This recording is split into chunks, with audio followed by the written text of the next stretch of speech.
All right, good evening, everyone.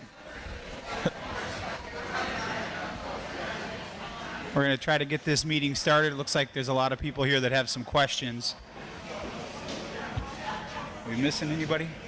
Is Jason coming? Jason Freeman coming? He'll be here, okay. For all of you that may not know, my name's Dan Allers, Mayor of Fort Myers Beach. I'm up here with the panel. I'll introduce them here in just a minute. If you wouldn't mind for me, please stand. We'll say the Pledge of Allegiance. We'll get questions from the audience, and whomever it falls in that bucket, they will be happy to answer your questions. So we've got Mr. Holly. He's our interim town manager to my left. Kevin Guthrie, he is the director for FDEM. Mr. Fogel is sitting next to him. He is FEMA's division supervisor for Lee County. We got Chris Armiger, assistant fire chief down there next to me. He is our community development director. We'll start out with you, Mr. Fogel, or Mr. Guthrie. All right, good evening. Again, my name is Kevin Guthrie. I'm the director of the Florida Division of Emergency Management. I'm going to talk to you about a few programs that we have, make sure that all of you understand what they are. We will, I believe, save all questions to the end, Mayor. Is that correct? Yes. Okay. So starting out, first of all, if you live in Fort Myers Beach and you still have debris on your property and you need help removing it, raise your hand. All right. For all of you, please take a pen and write down the following. All right. IanDebrisCleanup.com. IanDebrisCleanup.com. Now you may ask yourself, why is it that a website is going to help me? We must collect a right of entry and a signature from you before we can ever step foot on your property and help you with your cleanup. So that is how we maintain and manage the rights of entry and getting the information that we need to have to help you out. Is there a cost associated with the state of Florida coming onto your property and cleaning up your property? Yes, there is. However, we do not bill you, the homeowner. We only bill your insurance company. Will not happen. What are we going to charge your insurance company? For the structure itself, 73 cents a square foot. So if you have a 1,000 square foot home structure, then that's going to be $7 as a part of the 50% rule, which we'll talk about in a minute. We have to remove your slab. Then those are more expensive. Those are $6 a square foot. All right, and that is what is reasonable and customary for insurance charges. Again, we do not send you a bill. We will ask you as a part of IanDebrisCleanup.com for your insurance policy. The reason we want that is so that we can go direct with your insurance company and make a claim. If they do not pay, they send us a letter of denial, and then we put that on what's referred to as our project worksheet and seek reimbursement through FEMA.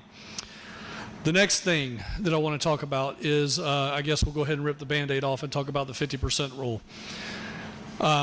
This is the fourth time I think we've done this together, myself and Bob, on a town hall. So let me be very clear about the floodplain. It is 100% connected to Florida state statute and the Florida building code. And then your local government here, the city council, has a play in that as well. So let's walk through what everybody's responsibility is. And I'm going to start with the state, since I'm the state.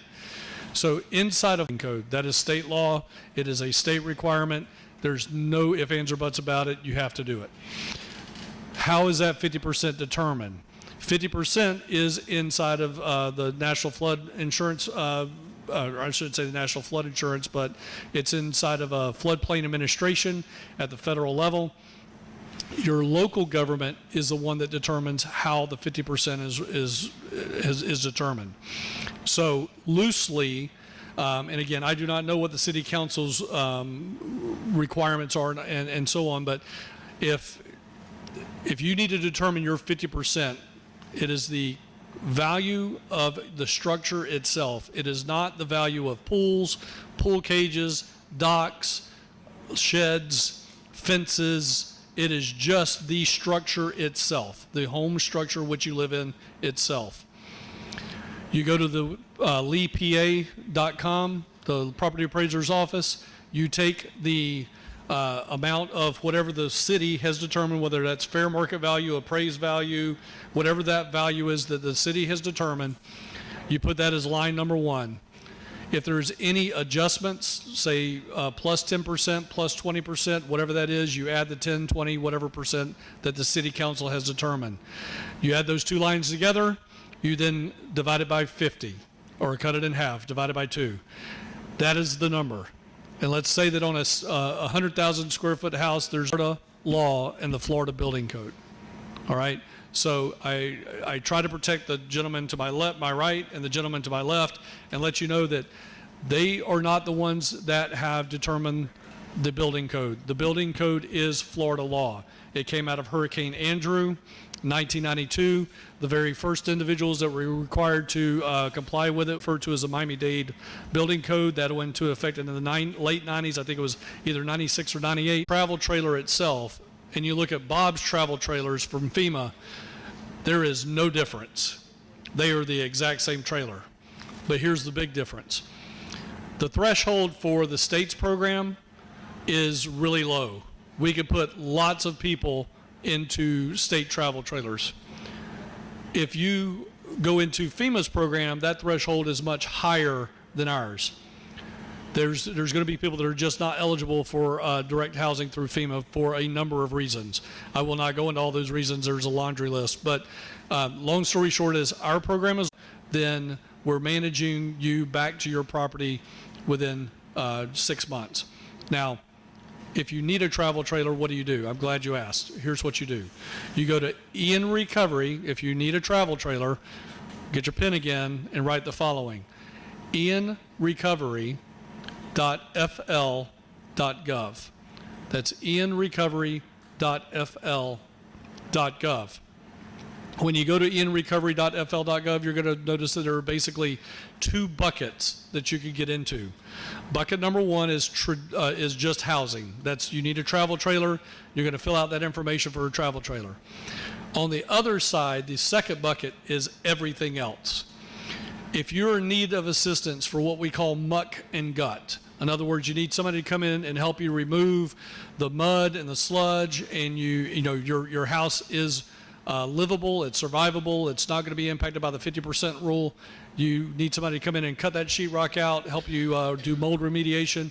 The state of Florida will help you do that up to $10,000 per household. It's $5,000 for mold remediation and $5,000 for rough materials.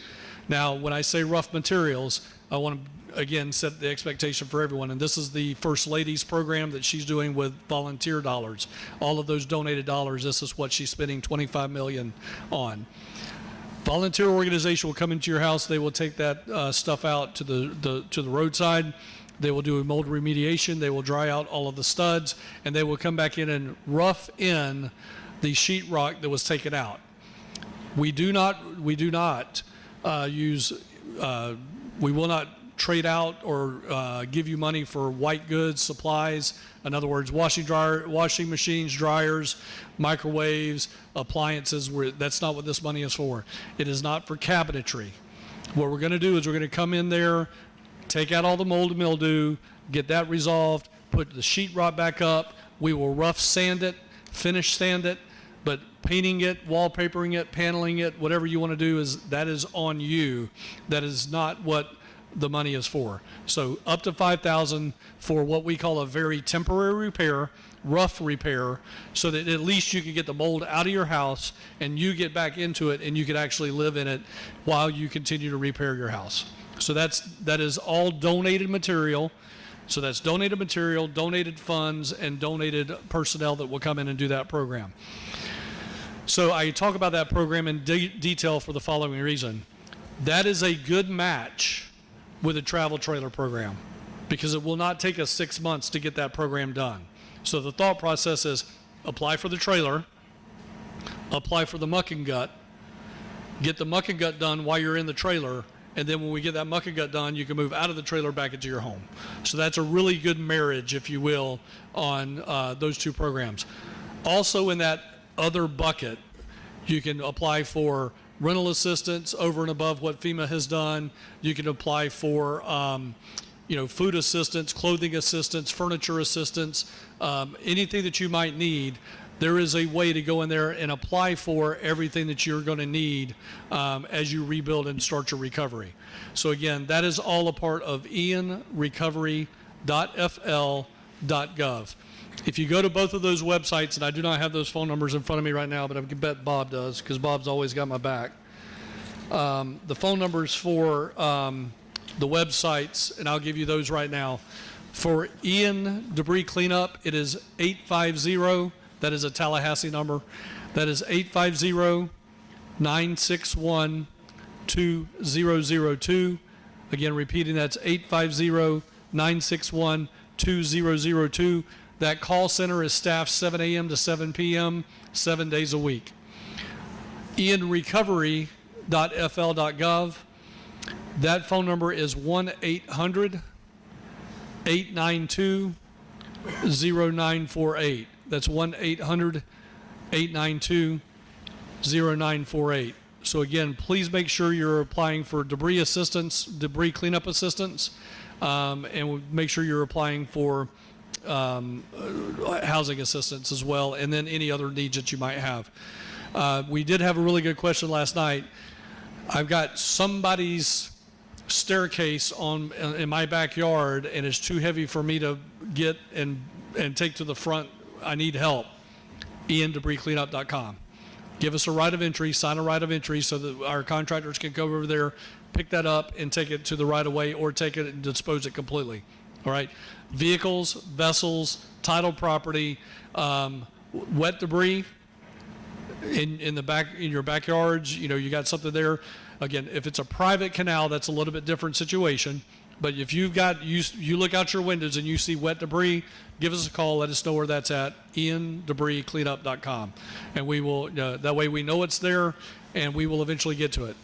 In setting expectations, I think we're somewhere around 70% cleaned up on the island right now in general for right-of-way debris cleanup. I believe that's about the number, give or take. It fluctuates a little bit every day, but I want to set an expectation on waterway debris. All right, waterway debris takes a long time. You see these 100 cubic yard trucks going up and down your roads every day, where we have to get boats. They have to have a very shallow draft. We're talking about 12-inch, 18-inch draft to get into some of these areas. When you get to that type of situation, as most of you are probably boaters, you understand that's tidal influenced, so they can't get in there unless it's high tide. And then number two, there's only so much debris that you can put onto a boat that has a 12-inch draft.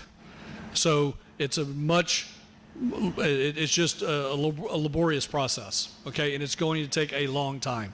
So I'm going to set the expectation we're probably going to be picking up wet debris for the next year. Yes, we are going to probably be picking up wet debris on the canals, in the mangroves, in the rivers, in the bays for the next year. It's just going to take a long, long time.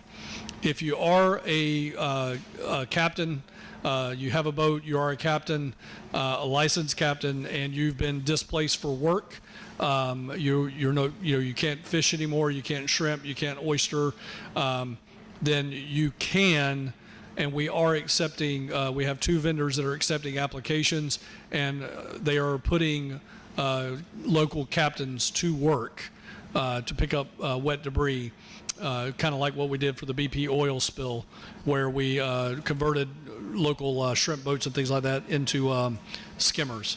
So if you're interested in that, you can certainly check with me.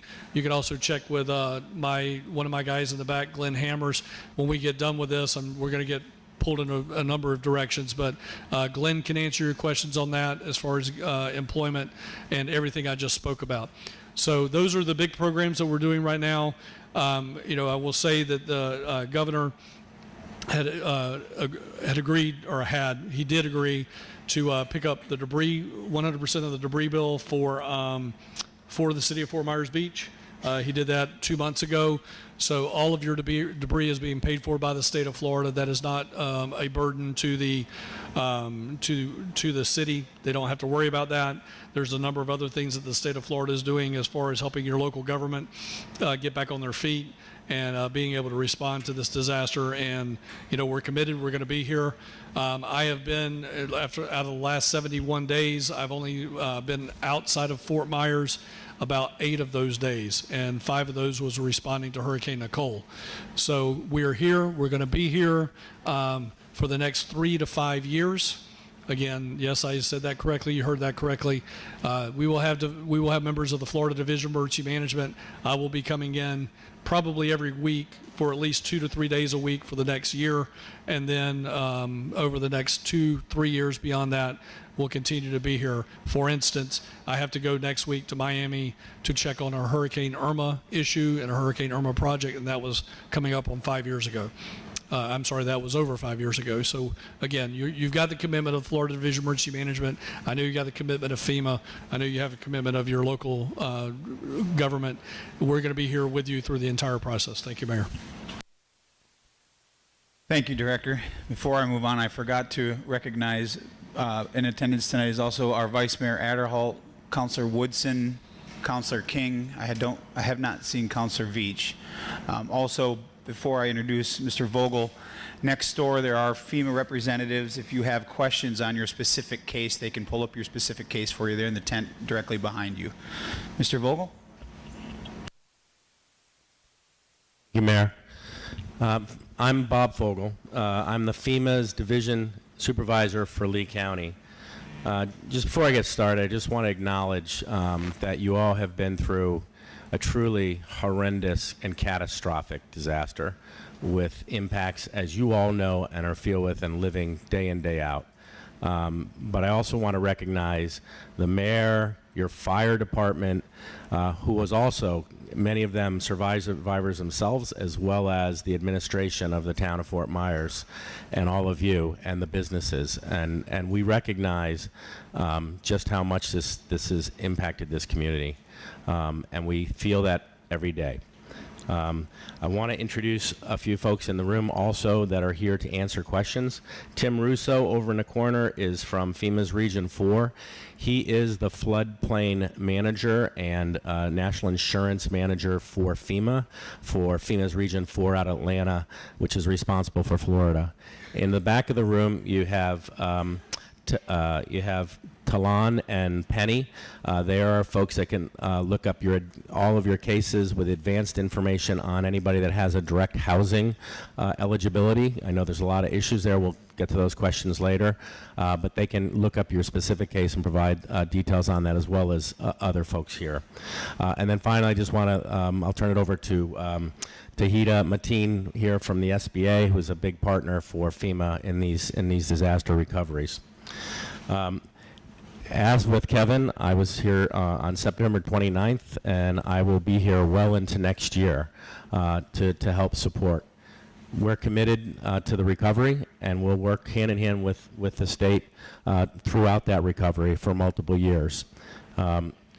Progress, like things like debris, vehicles, and vessels, has been made. I know you all know there's a really long ways to go in terms of your own personal homes and structures and personal property and damages, as well as the impact on the businesses here and the community. We're committed to staying in that game with you, and this recovery has to be locally executed, but it's federally, state-led and federally supported when Kevin tells us what we can do to help. Since September 29th, just to give you the numbers of where we are for Fort Myers Beach, we've had 7,190 registrations for FEMA assistance. We've conducted 5,285 inspections. We have provided so far to date $46,464,158 in individual assistance support. Of that, $40,593,000 is in homeowners assistance to conduct their own repairs. $5,870,000 is for other needs, and $6,141,000 is provided as rental assistance for those that can rent and find additional rental properties on their own. I want to talk a little bit about direct housing because I know that's a big issue here and a lot of the impacted areas of Lee County. Direct housing solutions are unique for every single individual. You have to have at least $12 per square foot of damage to your structure on Fort Myers, given the catastrophic level. Many are probably eligible for direct housing. That doesn't mean trailer. A lot of people think it means trailer. Direct housing is a couple of different things. We conduct multifamily lease and repair, which is where we go into a multi-unit, could be 2-unit, 4-unit, 16-unit, whatever it is, and FEMA will help that owner repair their multifamily unit in return for leasing those units out to people in need. That's a program that we have. Takes a while, obviously, to do that. The second program we have is direct lease. That's where FEMA works with anybody that has rental property that wants to put it into a rental program with FEMA, and we will pay that lease on behalf of survivors to be in leased units and apartment.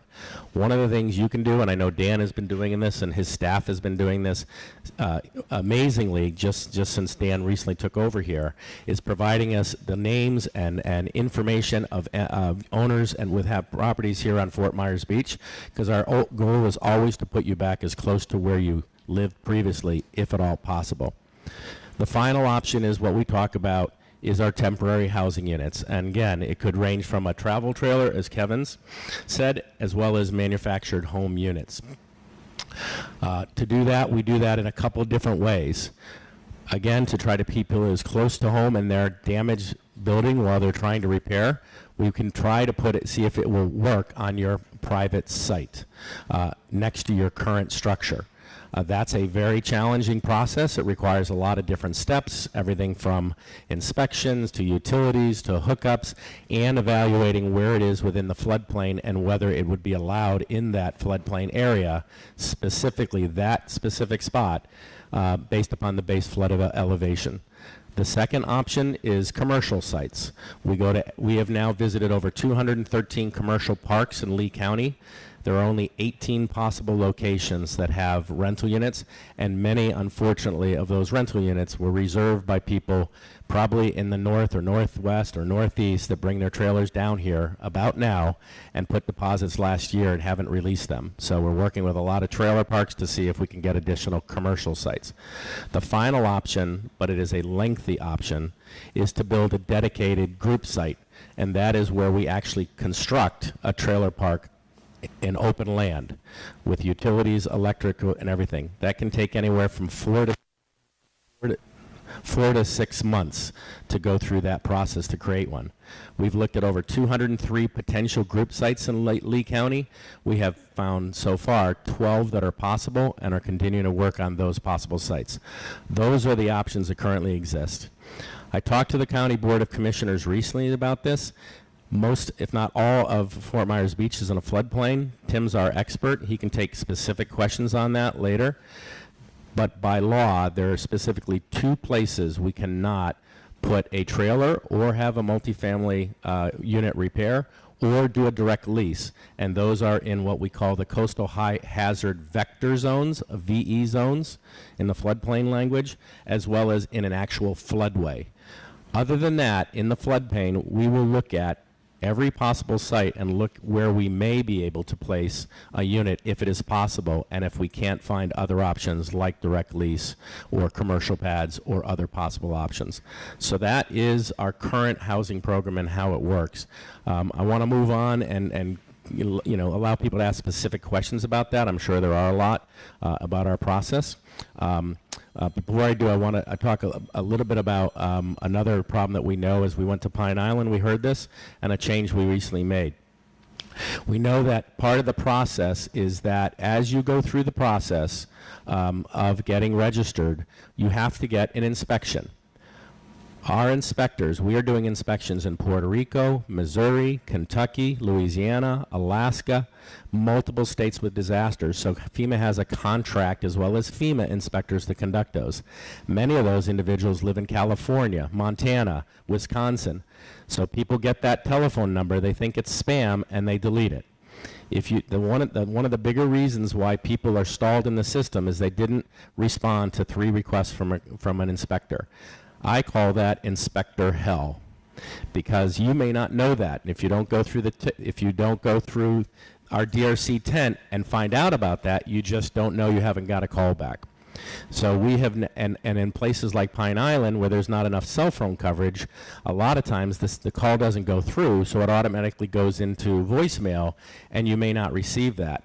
So we have just made sure and changed as of this week, you will get a text message, and proactively we're calling every single individual that's in Lee County that had what we call a 3-strike and withdrawal. It's not really withdrawal, it just means you're stalled because you don't have an inspection, so you don't move. We're going to proactively call everybody that's had those 3 calls and is stalled in the system and find out where they are, what their current status, whether they have a current need for an inspection. And then we're going to also bring in FEMA inspectors, as well as some of our contractors, to actually proactively do inspections with our disaster survivor assistance teams on the ground in the neighborhoods, door to door, until we get those inspections done. So that is in progress right now. And then the final thing that we're doing about the trailer situation is, again, Kevin and I, when we listen to these town halls, we take the information back and we work them through our joint field office up in Tampa and try to figure out how we can improve and get better. Every disaster is different, and I'll be the first to say that we've learned some very difficult lessons here about how our processes work. I call it false hope when you get a call from FEMA and you find out you've been approved for direct household assistance. What most people hear is not all those other options I just talked about. They think trailer. I've been approved, I'm eligible for direct housing assistance. Doesn't mean a trailer, it means all of the options I described. Trailers as one of the last options. But what they hear is trailer. Then somebody shows up because they have contract inspectors that are experts about building codes, zoning requirements, setbacks, all those types of issues. They come out and measure a lot. And they may say to somebody, and they're not a FEMA person, they're a contractor, they may say to somebody, I think the trailer might fit here. What do you hear? Trailer. May fit here. The final part in that process is you have to go through a review for environmental, historic, and EHP, preservation, environmental, historic, and preservation, as well as floodplain review to actually review your specific property and see where it is within the floodplain. And again, those zones I mentioned earlier, if it's not in one of those, it may be possible. But if your lot is a certain size and can't fit a trailer and your base flood elevation is a certain height, we may not be able to lift a trailer 8, 9, 10 feet into the air on your lot and provide an actual ramp that you could get into your trailer with. So that may be, at that point, be a no-go. The problem is you've now been going through this process for a month and you have no idea that you have been given false hope. That has to stop immediately. So our team is doing a review on the front end to look at that information first, to manage expectations when they conduct these interviews, and there may be up to 22 interviews with folks until we determine what your needs are to see if a trailer is an option. But if we find out that you're in a zone like that, we will say we can go through that process, but that may not be possible in your specific location, as opposed to finding out at the end of the process. Because that's a fail, and that is a fail for FEMA. All right, so that's something that we were working on in terms of how we work through this. We'll take some specific questions. I'm going to give SBA an opportunity to talk about their programs. Back to you, Dan. Thanks, Mr. Vogel. Mr. Armiger, Assistant Fire Chief. Sorry, I didn't see her sitting down there. Hi, good evening, everyone. My message is very short. I just want to make sure everybody knows that our mission, always and forever, is public safety, specifically your safety, the members of our community, the people that are making up our community now, the guests, the people that are here working, helping. So if anybody needs anything from us, just very briefly, 911 always works. Just call us. We will come. We will come for you whenever it is you need us. If it's something that you're not sure is a 911 thing, then it's a 911 thing, and we'll come and we'll figure it out. The guys, the stations, the girls, the crews are working. We've been here all along. We continue to work. Right now, one of the big things we're working on is planning, is to identify really the needs of the community today. Our call types have changed, our call volumes have changed, but we have the resources here, and we're here to serve you in any capacity you need.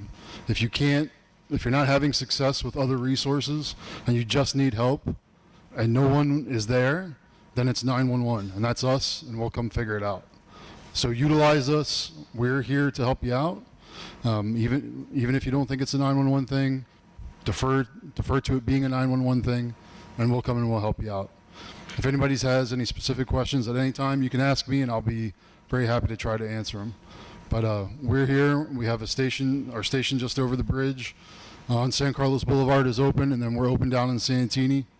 So we have the same resources available. They're just in the two stations, but we're running calls, and we're here to help. So please don't be timid to utilize us. We're your resource, and we will come. Just ask, okay? Thank you, Chief. And then a representative from SBA. I'm sorry, ma'am, I didn't catch your name. Tahita Mateen with the Small Business Administration. So thank you, Mayor. Thank you, council members, for holding this community meeting like this. It is important that we get the information out there swiftly and factually. SBA has been here since the beginning of the declaration as well to support FEMA in their recovery efforts. And I'm just going to start with a couple informational things about the SBA.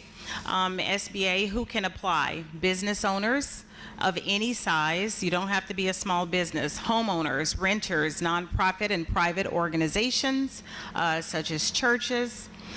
The loan amounts: business owners receive up to $2 million to repair and replace their real estate or working capital needs.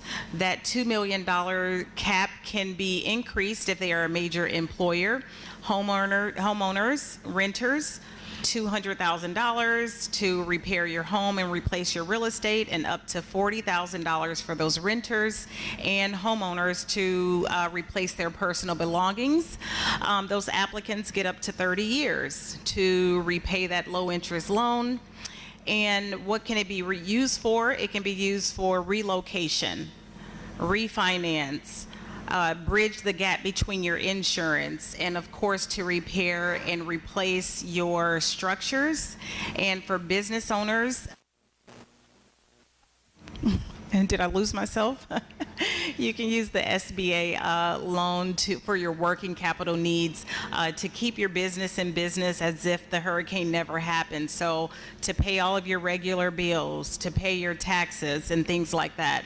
The SBA loan can also be used to pay your insurance premiums. And I've been getting a lot of questions about the COVID-19 EIDL. For those business owners, can you also apply it under this Hurricane Ian disaster? The answer is yes. The deadline to apply for those physical damages, January 12th. For those working capital needs for business owners is June 29th of 2023. Just to give you some stats of what the SBA has been doing thus far, we have approved $1.2 billion in Florida. In Lee County, that number we've approved is $646 million. For business owners in Lee County, we've approved over $41 million, and we just keep getting the word out there. Business owners, please submit your application, get into the process, get into queue. If you know any business owners, or if you're in the audience, I'll hang around a little bit to answer questions if you have any questions, and for those homeowners and renters as well. The SBA just announced that this week there will be 0% interest and no payment for the first 12 months, and that 0% interest is also a year of no interest. So if you are approved, whatever your interest rate was, you'll have 0% interest for the first 12 months. And of course, your first payment will be due in 12 months as well. If you were already approved for an SBA loan and you decide you don't need it because insurance may have covered more than you thought, you have 60 days from your offer letter to say, yes, I do want the funds. So it's always there if you need it. SBA is available at all of the FEMA disaster recovery centers. You can go in and speak to anyone about your application. They can pull it up, look into your account, go line by line, discuss your reconsideration if you have one, discuss any questions that you may need about your loan or about the application. And also we have SBA only business recovery centers. The closest one to here is the Southwest Florida Inc. Chamber of Commerce in Bonita Springs. You can go in there and talk about your SBA application as well. You don't have to be a business owner to go into a business recovery center. And also, I want to also mention that for those people who have already had an approved SBA loan, you can ask for an increase of 20% of whatever your approval was to help with mitigation. Mitigation examples are hurricane-proof shutters, seawall, sump pumps, raise your home, things like that. So keep that option in mind if you were already approved with your SBA loan. And after the meeting, I will be here to answer any questions if you have any. And that's all that I have from the SBA, and thank you very much. Thank you. For those that may not know, the Disaster Recovery Center for us is down at Beach Baptist. Christy Corey, she's our Utilities Director. Hi, Christy Corey, your Utilities Director.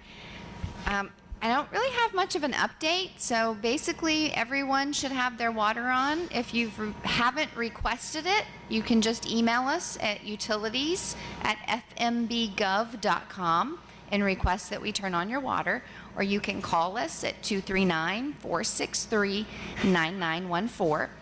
I did want to address a couple of things with billing. We've been getting a lot of calls and a lot of emails.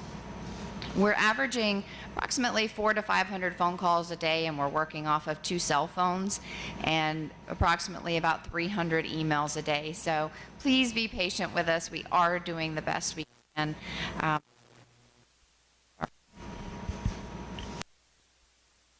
I know I got a phone call last night on my personal phone, and he said, this is the only way I could get in touch with you. And I was like, okay, that's fair. But we are getting a lot of bills returned. We probably have about 500 sitting on our desk right now. So if you're not receiving your bills, again, you can just reach out to us and we'll email you the bill. If you have a new address, you could reach out to us and let us know your new address where we can mail your bills to. And again, we're here for you. So if you need anything from us, just reach out on the phone number or the email, and we'll be right out there to do what we can to help. Thanks, Christy. Steve Poposky, our building official / community development director.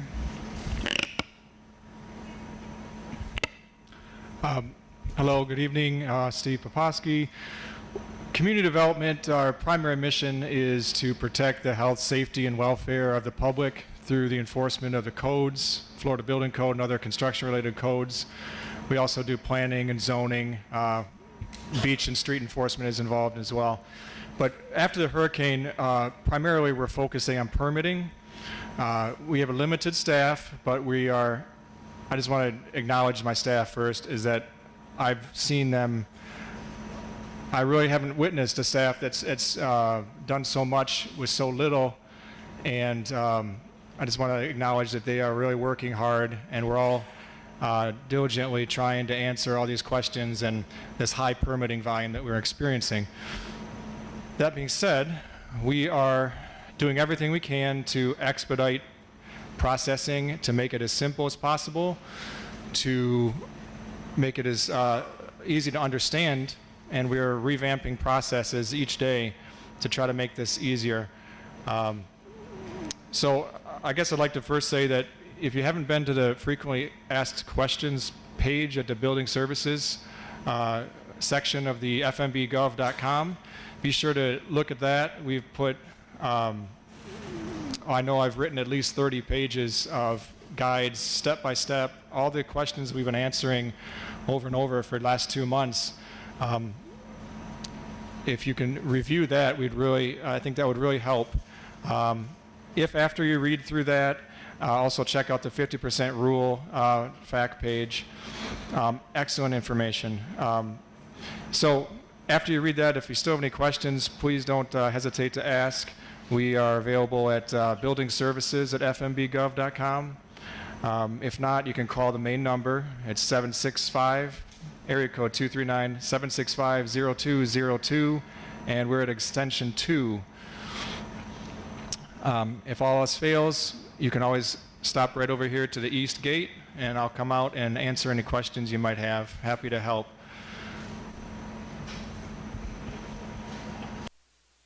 Thanks, Stephen. Jason Freeman, the Director of Public Works. Thank you, Mayor, and good evening, everybody. Just want to give a couple quick reminders to everyone about debris and trash collection. Want to reiterate what Director Guthrie said about please sign up on that andebriscleanup.com website. And if you don't want to go on the website, they have that hotline number. I want to reiterate that is 850-961-2002. Those are great resources that the Division of Emergency Management and everyone's been working on vigorously to answer all 3 questions. Want to remind everybody that waste management is back to their regular pickup schedule. So garbage collection will be Thursday mornings, and recycling collection is back to Wednesday mornings. If you need a replacement recycling container, feel free to call Waste Management and they'll help you out with that. Their number is 239-334-1224. And then other than that, if you have any other town-related questions, as well as we're continuing to update our town website as well, the Public Works page. Up at the top on the home page, there's a debris sand dollar. Feel free to click that, and that will show you some visual progress on the town right-of-way debris pickup, as well as kind of give you an estimate of how many cubic yardage and the progress that we're making with that. If you have any general questions at any time, feel free to email our Public Works general email, and we'll get back to you as quick as we can. That email is publicworks@fmbgov.com, similar to the other departments, publicworks@fmbgov.com. And other than that, we're working on restoring our beach accesses, town facilities, and getting everything a little bit back more to normal. So thank you. Thanks, Jason. And last but not least, Town Manager, Mr. Holly. Good evening. Somewhat new to the community, only a couple of weeks on the job. I've got 6 months to help with this recovery and help the town find its next town manager. So some highlights from City Hall.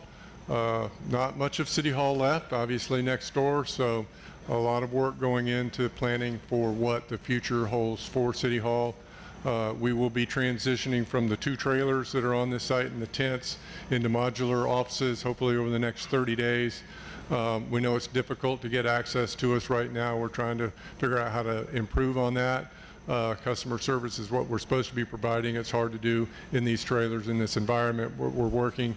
The town hall was insured for $2 million. The estimates on replacement of town hall is in the $16 million range. So obviously a big gap there. We're working with our insurance carrier on all of our losses. It's a lot of work ahead of us. But we hope to have people on board that'll help kind of have some public meetings about town hall and what it should look like and the future of City Hall for you folks. We're just now opening bids finally on some improvements. Obviously, all of our parks are damaged. The Bay Oaks Community Center is damaged. We opened bids yesterday to try to improve Bay Oaks. We've got an agreement with the debris companies that have been using the Bay Oaks ball fields and everything as a debris storage site. We have a timeline hopefully to get the debris cleared off there and the community center available for public use hopefully in the next 3 to 4 months. That's ambitious. I hope we can accomplish it. Noticed on the island that the lighting situation, street lights, are not what we hope. They've come out and put some temporary lighting in. It's dark at night. portions of Estero do not have lighting, so we're actively working with Florida Power and Light to try to get street lights both on Estero and in neighborhoods for security purposes. We opened bids on stormwater repairs this week as well. As you can imagine, all of our stormwater systems are full of sand and debris. They've got to be cleaned out. We're in the dry spell right now, but you know, if we don't get to it in the next few months, summer rains will come. We'll have a lot of problems. I understand it doesn't drain well anyway, so we've got to get our stormwater systems fixed. As you can imagine, finances are a big challenge for us right now. There's going to be a legislative session next week in Tallahassee. What I'm hearing is the legislature is obviously going to look to relieve folks of ad valorem tax burden when they have no structure. Big question about paying taxes on a house that's no longer there. Our hope is that they will provide backup funding if they provide relief for ad valorem taxes. We have a major revenue source in beach parking. Obviously, we're not going to collect a lot of beach parking fees in the coming months, so we have to figure out how to move forward without those revenue sources. So a lot of financial planning right now, a lot of insurance work, a lot of infrastructure repair work, trying to get the beaches back up, opened up so people could enjoy it. Be patient. I tell folks, this is not a sprint, it's a marathon. We'll be at it for a long time, but do ask you for your patience. We are working with the building department on their staffing needs. We're going to need more help there in order to keep up with the demand for permitting. I think Steve said we'd issued some 2,700 permits in the last 2.5 months or so, almost what we would do in a normal year. We're looking at some 20,000 permit folks, so we have to get more permit techs, we have to get more plan review people. Kevin's been very gracious to send us additional help from the state. We have volunteers through his organization from all over the state that are here to help.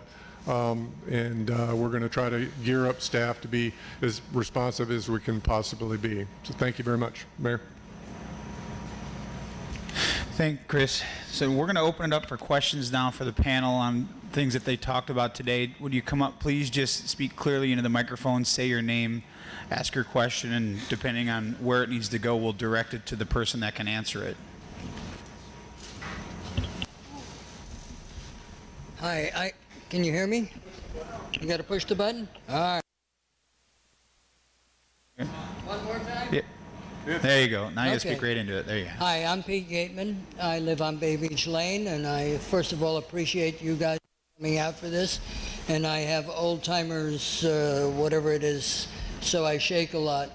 I have two questions, okay? And the first one is really for Kevin here, and I hope you don't mind me using first names.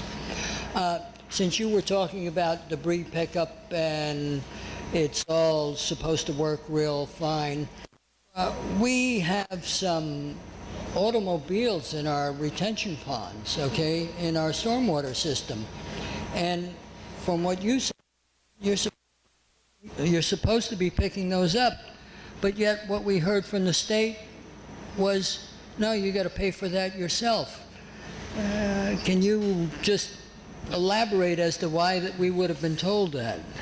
So I'm not sure who from the state of Florida told you that you had to pay for it yourself. That is incorrect. We have identified over 3,000 vessels and vehicles in the adjacent waters to Fort Myers Beach, Captiva Island, Sanibel Island, and Pine Island. How many do we have in the water right around here? I'm not sure, but again, for 4 islands, we have over 3,000 vehicles and vessels sunken in the adjacent waters of the island. We are removing those as quickly as we possibly can. To talk you through the process, to let you know what was done there, it started off with the Lee County Sheriff's Office dive team identifying some vehicles. When we determined it was going to be so many vehicles and vessels, we requested 5 additional dive teams from all over the state of Florida that came as far away from Jacksonville, Miami, etc., to help out the Lee County Sheriff's Office identify those targets underwater. To date, and we still have 2 teams that are in the area, but to date they've identified over 3,000 targets. What we will do is, when we can get to the point of hooking up to those vehicles that are in the water, We're going to pick them up, we'll put them on a barge, we'll take them to a staging area. The insurance company for those vehicles, so your insurance company for your car will be contacted for final disposition of that vehicle.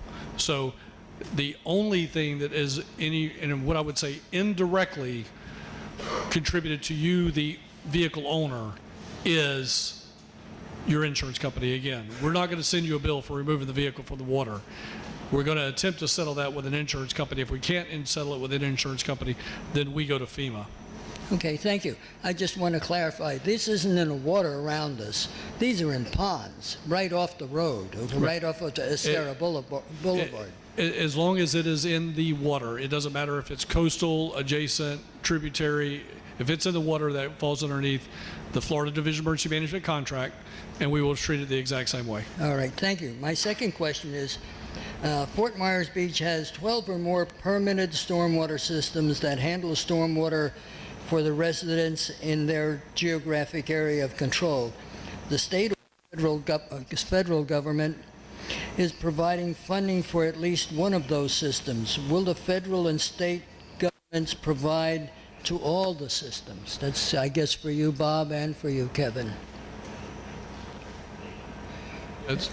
So I just want to make sure I understand the question. On your stormwater systems, you say one is federally. Well, the town is getting, I think, $1.2 million or something for their stormwater system. Okay, that's one system. We have at least a dozen systems. Yeah. They only supply a certain portion of the town. The rest of these systems also supply for the town. Why shouldn't they also be getting federal funding? Well, so if there is a water system, whether it's the Fort Myers Beach Water Utility or the Lee County Water Utility or Stormwater Utility, whoever that entity is required, or I should say required, if they have exceeded their capability of responding and recovering from the damage, then yes, they are eligible to go to the state of Florida and FEMA for assistance. Okay. So all of those entities, as long as they're a quasi judicial government or a quasi government agency, as long as they are, a nonprofit, they're not a for-profit entity. Like for instance, FPL, LCEC can get federal money all day long. FPL cannot. No, because they're a for-profit. These would all be not-for-profit. Those other 11 or 12, as long as they request assistance from the state and FEMA, we will provide that assistance. Okay, can I, after the meeting, can I get somebody's name to contact on that? Sure. From you? Thank you. Yep. Thank you very much.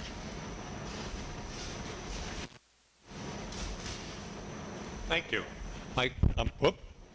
My name is Dr. John Albert. I live in Fairview Isles. My question is for the SBA.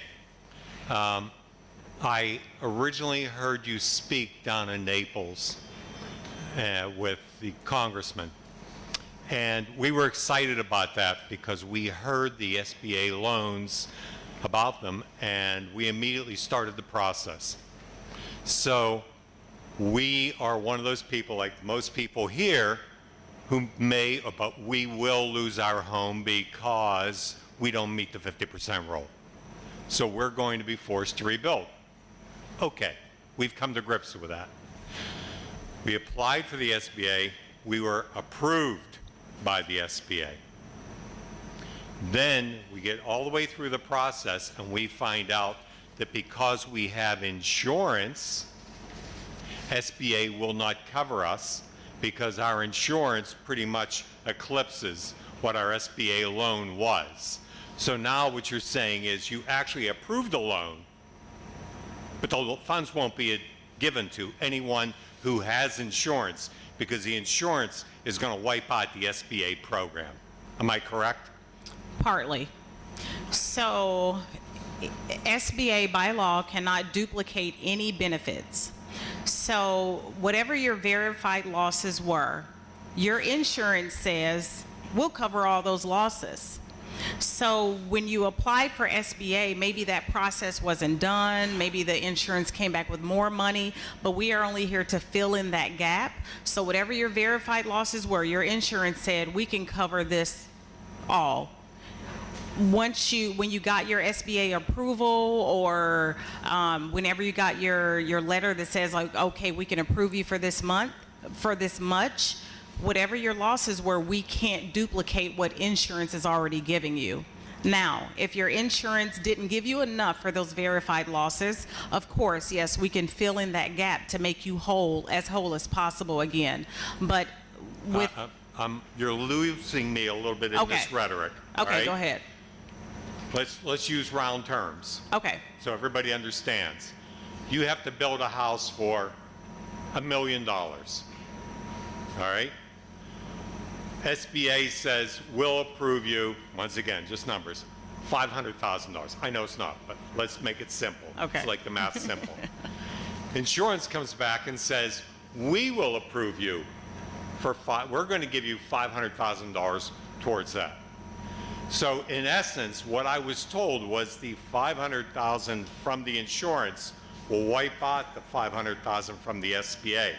There's still a gap there that I or anybody else here has to fill with a private mortgage, not with SBA. Am I correct? SBA, let me explain it really. I mean, this is our standard operating procedure. By law, we are a federal entity. We are not able to duplicate benefits. So, and that's not, your losses are going to be different than that loss, and everybody's losses are going to be different. So whatever your insurance says, these are the losses. Once we have that information, SBA looks at that and says, okay, well, his insurance is going to cover all of his losses. We can't give you more on top of that, because from what we see from your losses, your insurance already made you whole as possible. I don't want to say as whole. So. Yeah, I was going to say, it's not whole. Well, they're giving us a dollar amount, but it's not enough to make us whole. We cannot duplicate. And you will not step in after that, correct? We cannot, unless So you feel that's like your insurance, I guess, gave you too much money. We can't duplicate wish. with their. Yeah, I know. That would be It's like nice. that'd be a backwards fight. We can't duplicate those verifiable losses that your insurance already covered. We can't cover you again, unfortunately. But the losses exceed what I insurance get it. covers. I understand. We But can't. SBA will not fill the gap.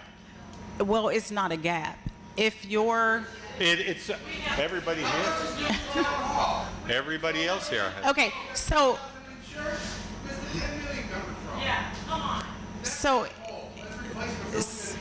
so I would like to mention as well, since you already have that approval, you can give me your application number after this and I'll get someone to look.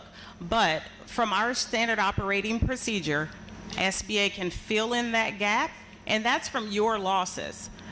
We cannot duplicate what your insurance says. We already gave him to cover everything. But I'll be happy to take your application number and look into it for you. Thank you. You're welcome. Doctor, yes, ma'am, right here. We'll take you next, sir. Hi, my name is Kay Suzuki. Bring it down, okay. My name is Kay Suzuki. I live in a 16-unit condominium building. We have debris out in front in the parking area of our building. We are probably the only ones in that section that have any debris. I have a case number and I've called several times for a pickup. And what I was told is that it would have to be approved by someone first. Is that correct? That is correct. So if you're at a condominium association, that's what we refer in our world as commercial property debris removal.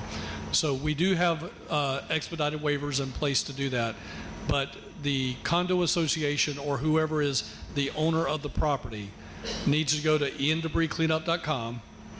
They need to log in there. They need to create a right of entry for us to come on and do that property. But what about my case number that I was given? So in condominiums, and as well as mobile home parks and things like that, the entity that owns the property needs to go and do their job as well. You have a case number, but that case number is not going to affect your debris because you're a resident of the condo. You don't own the property on the ground. Right. The condo association or the individuals that own that property need to go to endebriscleanup.com, fill in that information. We will come by and do an inspection, and then we have to make sure that we have the approval to remove that commercial property debris. Okay, that's the same number I have called. That is the, That I But- have written down that was given this evening. correct. That but- is the number I've called, and what they say is when we can get to you. Okay, are they you have- the owner's authorized representative? Do you represent, are you I the do. I'm president? the president You're of the president that of the association, Okay. yes. I will have somebody get with you. If you give me or Glenn your phone number tonight, I will make sure somebody gets a hold of you. And one other thing, people keep adding to it. I was there today, and now we have a nice big No. chair that Trust me. someone has dropped off. Trust So- me, we have a lot of illegal dumping going on in the state, and especially in this area right now, and we're trying to combat that. But it's very, very difficult. Okay, thank you. Right. Yes, ma'am. Thank you, Kay. This gentleman was, okay, thanks. Hi, John McLean, Egret Street. My question is really for the town. I have a bungalow that was flooded obviously 9 feet in, and I'm interested in raising it. What my concern is the setbacks. This is a building that was made in the 60s, and it is closer than the setbacks are supposed to be now. The building's still there. I probably could fit under the 50% rule if I work it. But my desire is to build above the floodplain. I'm going to have a real problem being able to do that if I then have to demolish the structure and rebuild. I can't afford to do that. However, I could afford potentially to mitigate it by raising it in the existing footprint. My question is, will we be able to rebuild in our existing footprint with the setbacks that we have that were grandfathered? I think you really have to look at each specific case. I don't want to make a blanket statement, Okay. but definitely check into it with community development. You could email zoningpermits@fmbgov.com. They will look at that specific situation and let you know what your options are. Try to walk through some different scenarios and try to help you make a more informed decision. So my request then would be to consider allowing that to occur, because otherwise you would put me in a position where I would remediate my home, leave it on the floor because that's all I can afford to do, as opposed to build a better, more flood resistant structure. The difference is 500 versus 1 million. Those are numbers. So what I am asking is that you allow the setbacks of existing buildings to be retained as we try to rebuild above the flood zone. It's a request to you to please stand. Well, the LPA is working on that. They just met this week, and we're talking about it. The starts of talking about that. Jason Green's not here tonight, but he will certainly be the one that could help you out with that. Okay. We're fully aware of some of the issues that are out there, and we're working on them. Great. The LPA just got to meet the first time, so we're aware and we're working with it. But as Steve said, I think it's important for you to come in and either speak with him and Jason together Okay. to look at your specific situation and see what the best path is. Happy to do so. Thank you. Thank you, sir. Yes, ma'am. Thank you so much. First, I want to apologize to all of you who are out of your homes. I am also, but I'm not here for that. I'm representing a 180 resident condominium on the south end of the beach. My name is Barbara Puffer. I am the treasurer and part of the recovery team. I have a unique problem, and I'm sorry, Mr. Guthrie, you've probably read my emails. But, and Jason heard me bend his ear today too. We have two problems with debris cleanup. We have tried to use your system, the debrisrecovery.com. We've tried to use SBA. We've tried to work through all of that. It is not friendly for condominiums. We recognize that we are a commercial entity. You get stopped on that line as soon as you don't enter one person's name and one person's social security number. Not an EIN, nothing like that. We get stopped. So I called talked to real people, escalated it through supervisors, and I was actually told that my problem, which we'll hear next, needs to be filed by all 179 owners equally through FEMA to get it accomplished. Nonsense. Our governor did not stand up here and say, we have a new project going on where we'll pick up some commercial debris, we'll pick up some residential debris, and he said the word condominium. Condominiums cannot go into your system this easy way. Congressman Donald's office says they have us on a list for part of our problem. Representative Batana is working on it, and Jason listened to me. But I don't think our problem is solved.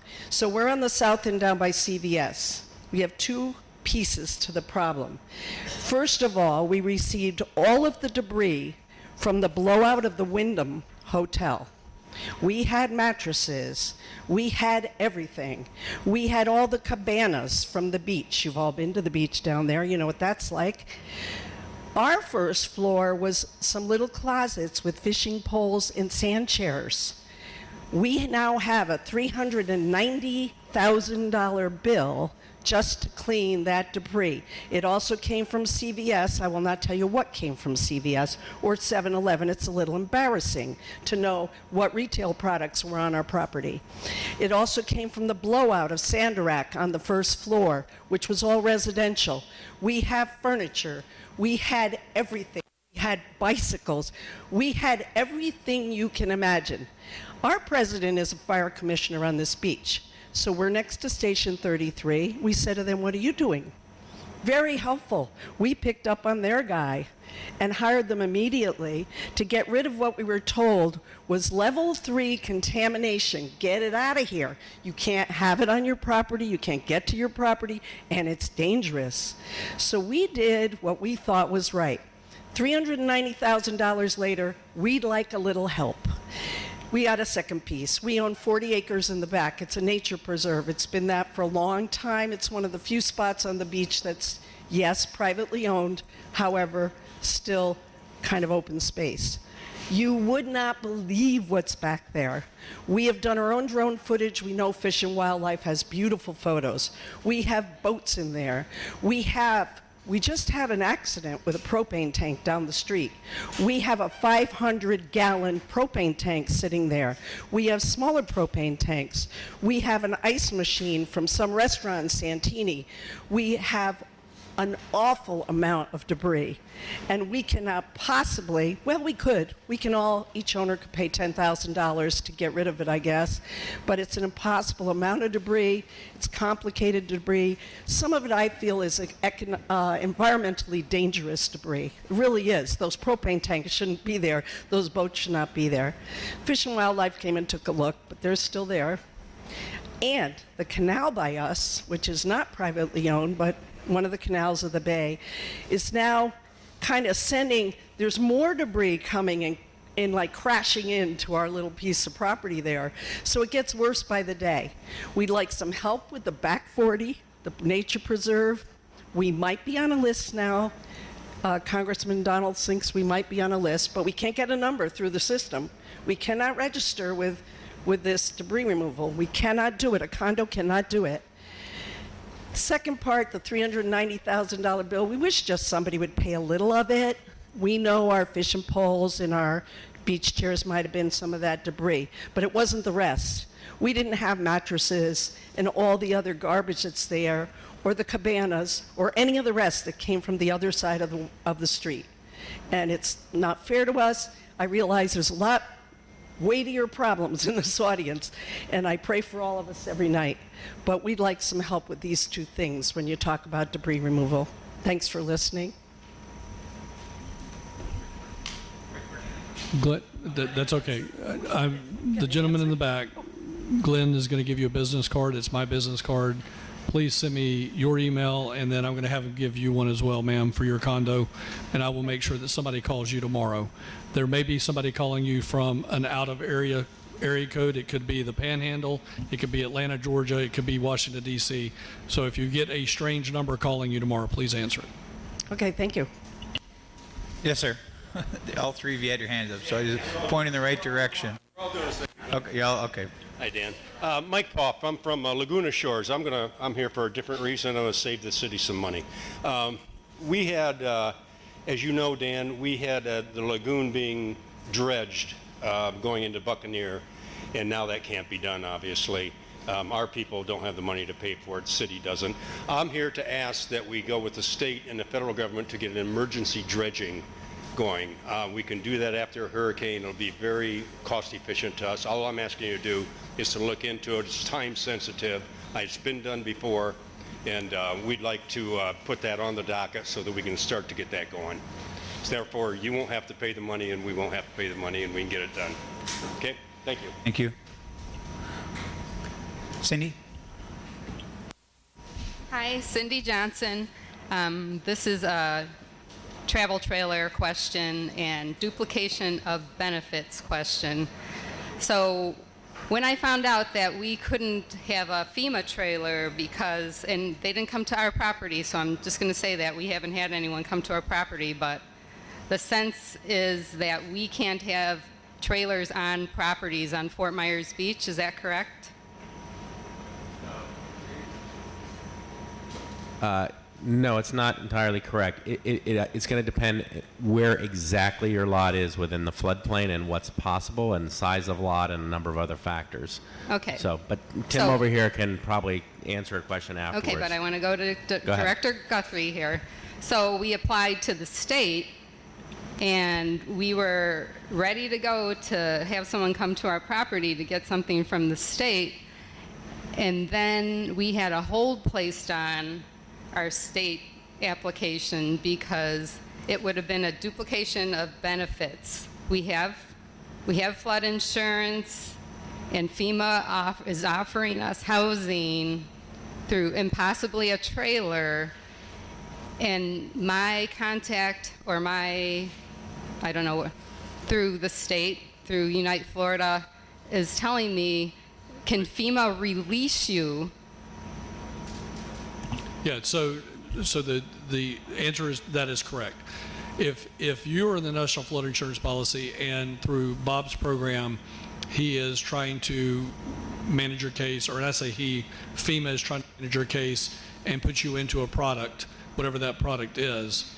And because you're potentially, it sounds like you're in the flood zone that is not allowed to get a trailer, I will tell you right now, if his program does not allow a trailer on your property, my program is not going to allow that for was a my trailer question. on your property. Okay. So it's the same rule applies to the coastal high hazard area and the floodway. I cannot put a trailer there either. So Okay. if you're in those, if you're there, even if FEMA releases you to us, we're still going to be in the same boat. Okay. Because we cannot put a trailer in a floodway or a coastal high hazard area. Okay, very good. Right? Thank you. Yes, sir. Go ahead.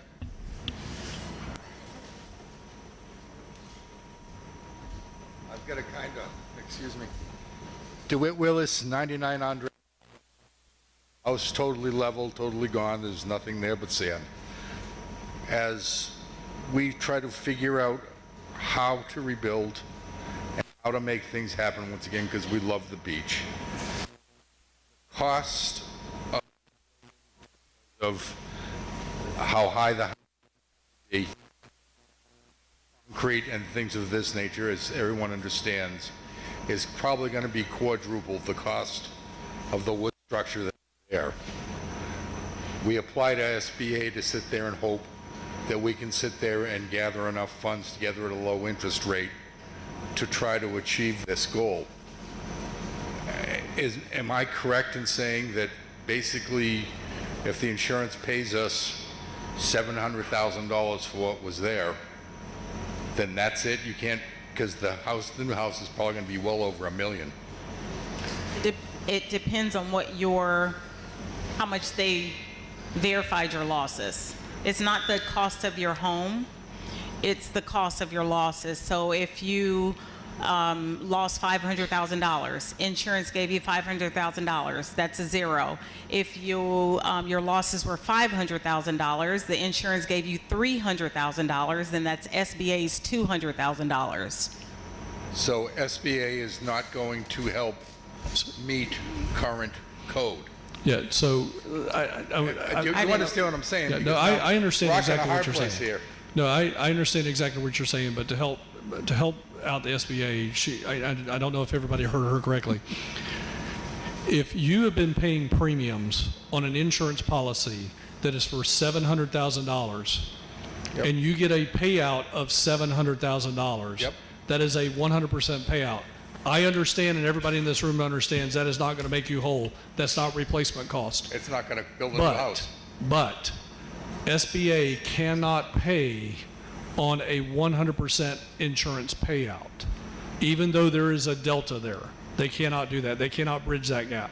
If your $700,000, they say your verified loss was only $400,000, then yes, now, because you were paying premiums on a $700,000 policy and you only got a $400,000 payout, then SBA We works. can, yeah, absolutely. Christine Willis, I'm his wife. This was not just our home. This was Dolphin's Tail. There was a multi-family home. We resided in one unit. The other two units made money for this town, made money for the tourist tax, made money for this community. So it's not just a home, it's a business. What are you going to do to bring back my business?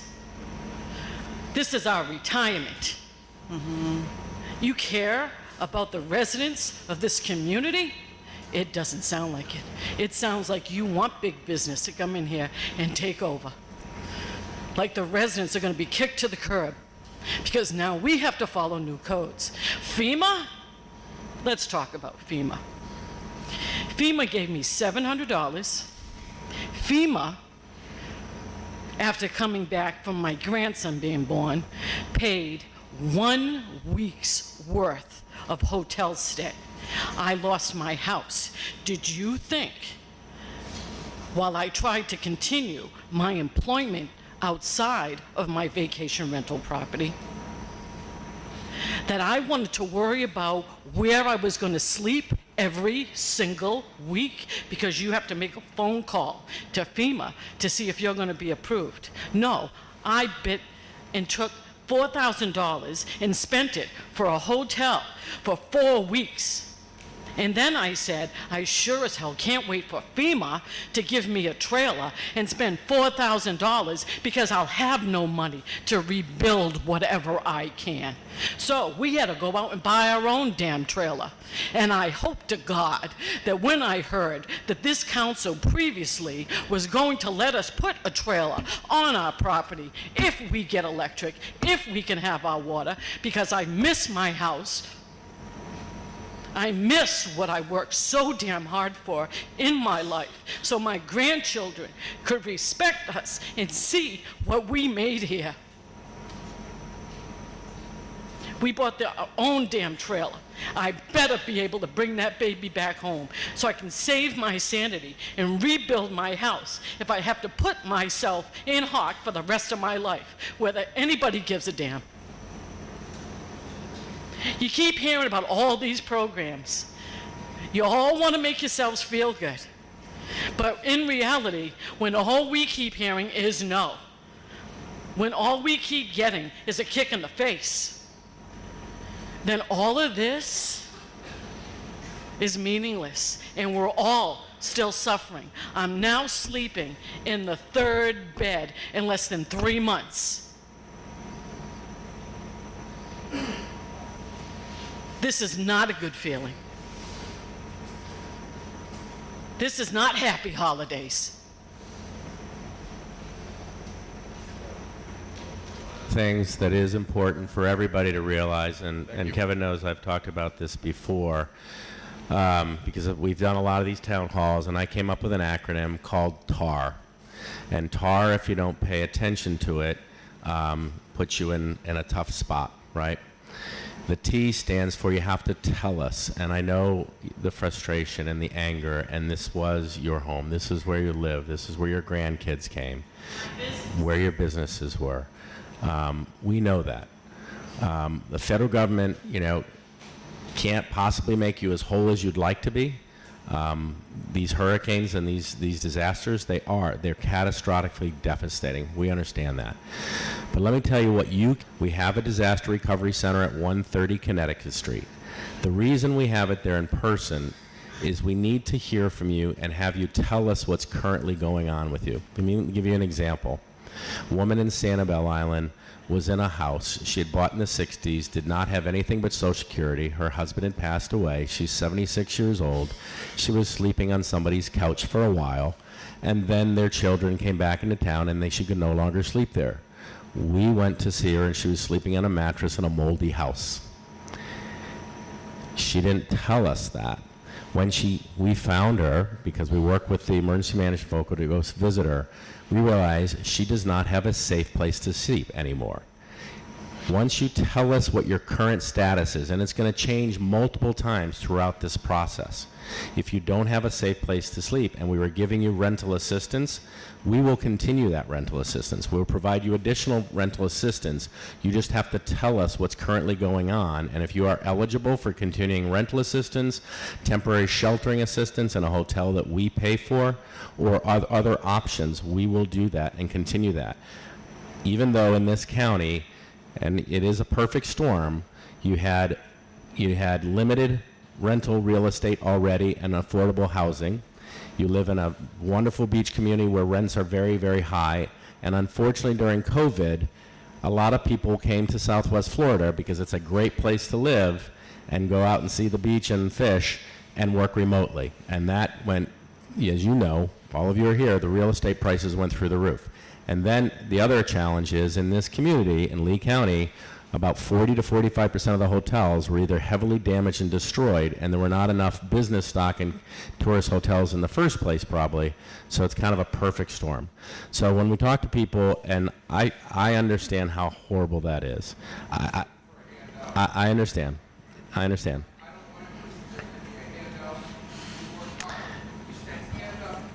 So, yeah. So tell us, number one, update your status so we know what's currently going on. 2 is what you just did and what your wife just did, which is crucial. Advocate. Advocate for yourself, advocate for a friend, advocate for somebody that doesn't use a computer or isn't as comfortable with a cell phone or things. Advocate for yourself. You're doing that. Keep advocating. Our goal is to try to find any program we can, with the state can, volunteer organizations can, with the local community, the town of Fort Myers. We'll try to work through it as best we can. We can't promise to make everybody whole. I mean, I don't want to give false hope. We talked about that. But advocate, and we will try and keep trying to figure out what we can do. So talk to our staff in the back, and again, I'll give them my number too, and we'll try to see what's possible for you.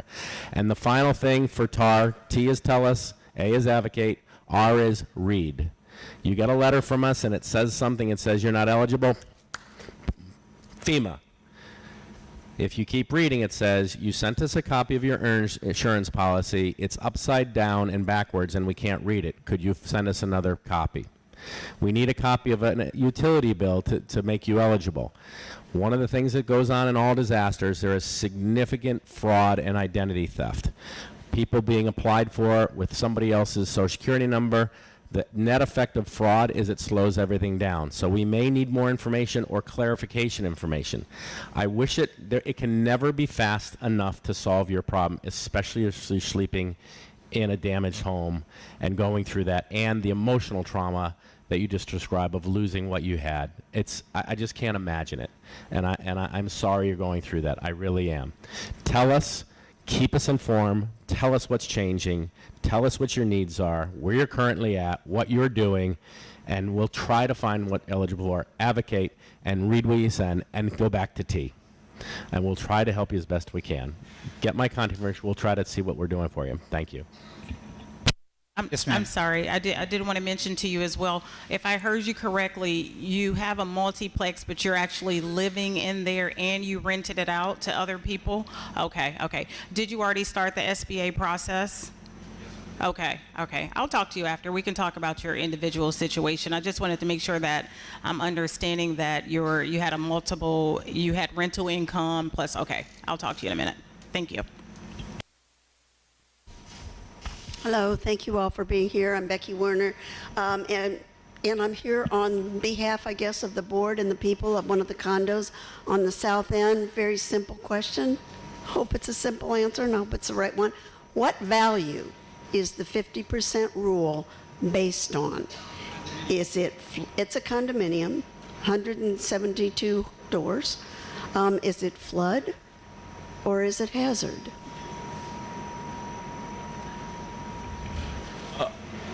Well, I'm not really sure what you mean by flood or hazard, but I will answer the question the best I can. The 50% rule is calculated based on the pre-damaged market value of the building itself, not the.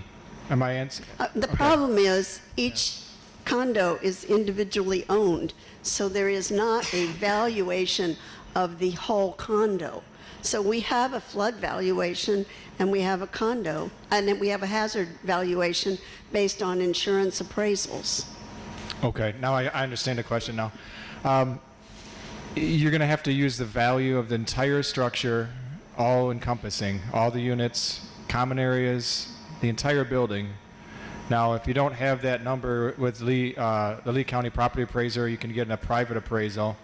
But so if you had like 8-story building and the entire bottom floor was destroyed, you still have 7 of 8 of those stories that are undamaged, let's say.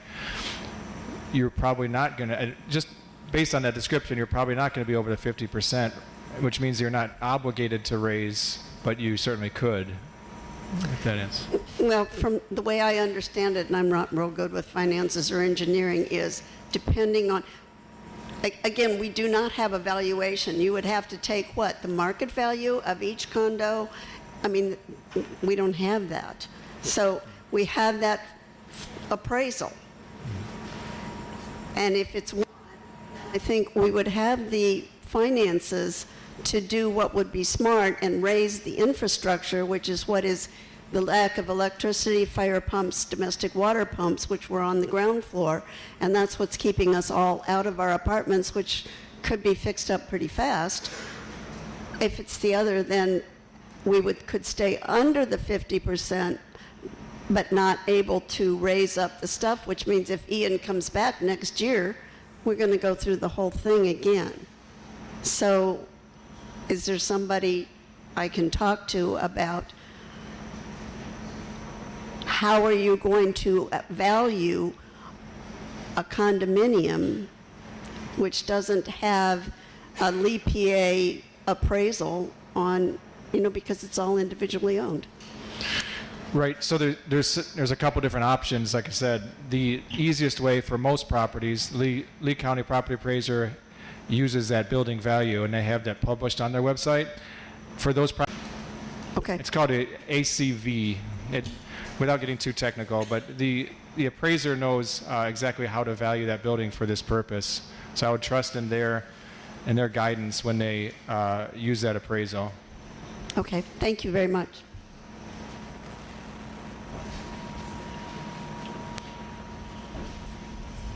Hi, I'm Becky Guidry. I live by the car wash. Can y'all explain how FEMA and SBA are working together? Because we had a FEMA inspector come out, did all the stuff. I had not applied for SBA at the time. They told me to apply for SBA, so I did, and as that process was going, I did something wrong. It never got submitted. I had to go back. It took a couple months. In the meantime, FEMA was just kind of waiting. So as soon as we got approved for SBA, FEMA came back and said, okay, you get an extra $200. I was told that if you get approved for the SBA loan, that affects how FEMA will give you, like what kind of grant FEMA gives you. So can you just explain that? Because it gets very confusing. It is confusing, and thanks. It's a great question. Okay, let's start from the beginning. The first thing you have to, I think, understand at a very high level is taxpayers basically say when they fund FEMA, and Congress funds FEMA, that FEMA is the support of last resort for those in the highest and most vulnerable need. So that's an important concept to understand, that it's a last resort. So if you had flood insurance, if you had home insurance, the first thing FEMA is going to start to do is, just like Kevin said, we're going to go after and want you to go after your insurance company to see what they will cover. because the taxpayers don't want to pay if you have insurance or if you had insurance and flood insurance.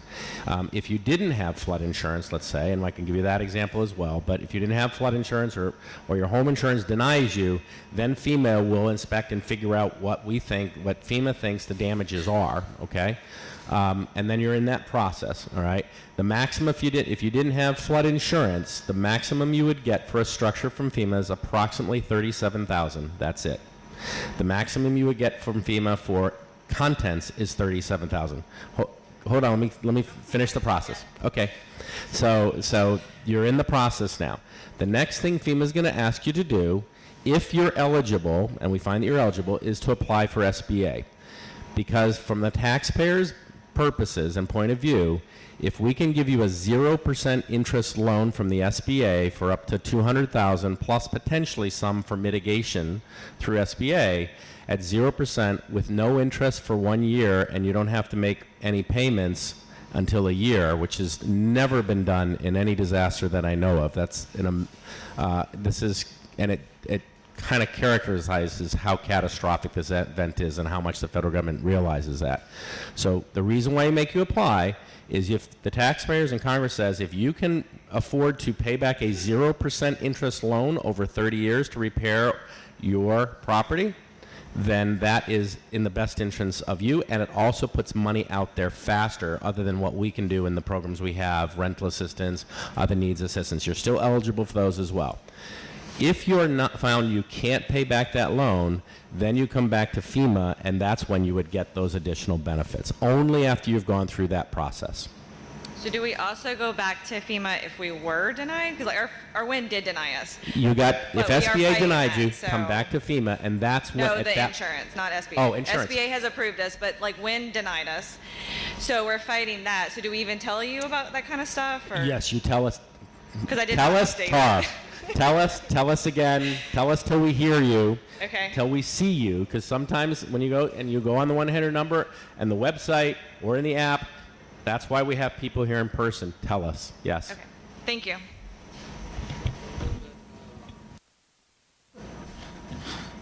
Vice Mayor Adderholt.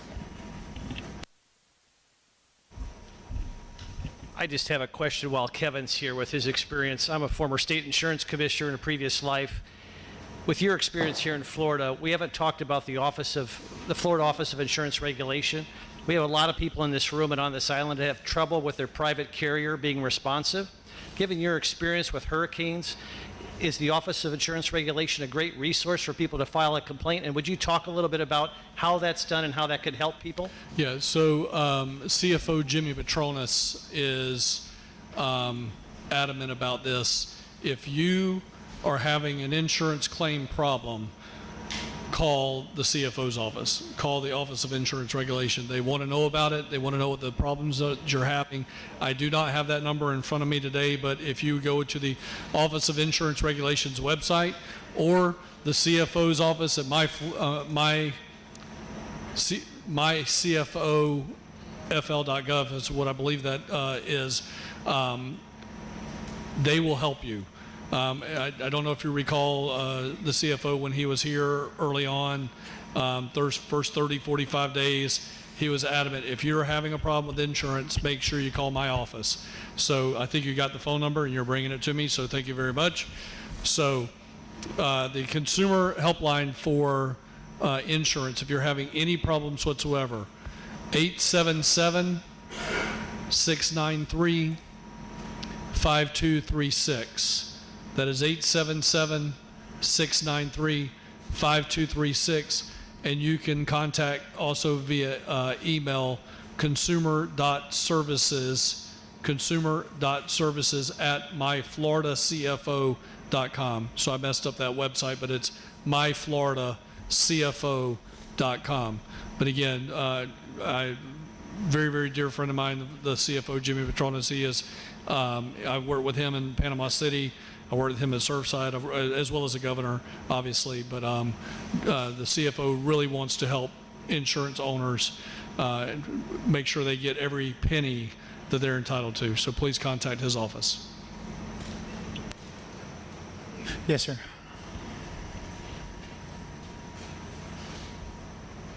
My name is Mike Moran. Mike Poff came up. He talked about the dredging. There's an emergency dredging program through the federal government after a hurricane like we've had. What people don't realize, you look at the water, you see the trash. There's no water in these canals. They're full of sand, like the street was. So if it's applied for within a reasonable amount of time, I don't know what that is, they will dredge all of these canals. And that's super important to the values, super important to the life of this island. So I don't know how to get it on somebody to get really on it, but it's super, super important. Thank you. I am almost positive that the city has already made that request as well as the county, but I will double check that. I think that was done probably 30, 45 days ago.